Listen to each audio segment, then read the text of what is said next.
Thank you, Madam Chair. And first, I'd like to thank you for holding this markup and including my legislation, which would block the EPA from implementing this disastrous rule on America's power plants.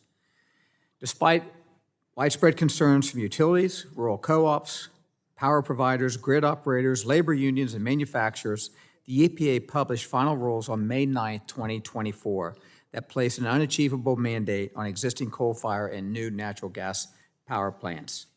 The rule, dubbed the Clean Power Plan 2.0, creates mandates that will block new natural gas plants from getting built and all but ensure America's coal-fired power plants shut down before 2032.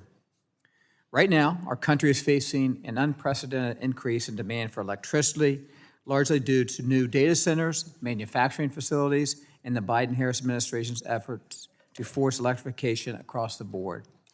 In my home state of Ohio, load growth has traditionally grown by 1% to 2% annually. Recently, AEP said they are now forecasting average growth closer to 20% a year in Ohio. This increased demand isn't just happening in my state. In May, the New York Independent System Operator predicted peak power demand to be 10% greater this summer than last summer. And in June, ERCOT announced that demand on the Texas power grid will double by 2030. And according to the North American Electric Reliability Corporation's most recent long-term reliability assessment, power demand in North America is growing at the fastest rate in 30 years. But while we're seeing historic increase in demand, the administration and the EPA are working overtime to cut our reliable baseload power, which accounts for roughly 60% of total electricity generation. As we've discussed during numerous committee hearings, the EPA's Clean Power Plan 2.0 places unworkable mandates on our most reliable power plants. New baseload natural gas plants, including those that are currently under construction, are required to capture 90% of their carbon emissions by 2032 by installing unproven carbon capture and storage technology. Meanwhile, coal plants planning to operate past 2039 must also capture 90% of their emissions by 2032. Section 111 of the Clean Air Act limits the EPA's authority to set emission standards. While CCS is an interesting innovation technology, the Clean Air Act requires the best systems of emissions reduction to be adequately demonstrated, account for cost and energy requirements, and set achievable emissions limits.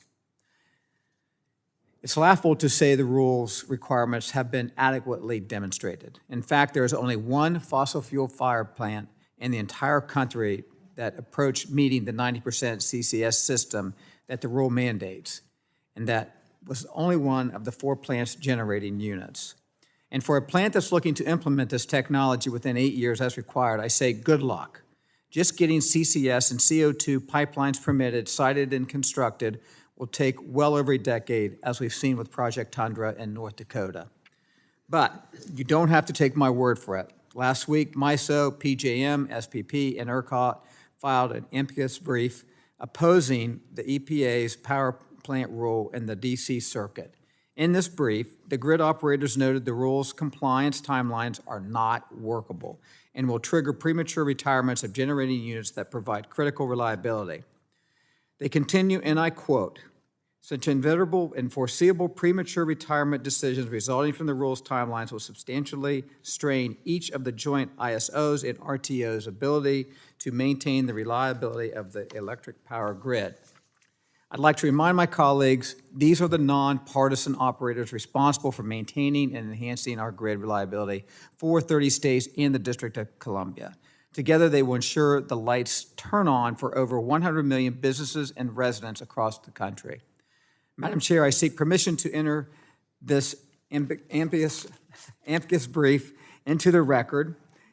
Amicus, thank you, Mr. Allen. Amicus brief, we practice that word too. I'd also like to enter into the record letters of support from my CRA from the National Rural Electric Cooperative Association, the Utility Workers Union of America, and the United Mine Workers of America. Without objection, so ordered. Thank you, Madam Chair. Simply put, the rule requires adoption of unproven technology and meet unachievable emission limits on an unworkable timeline.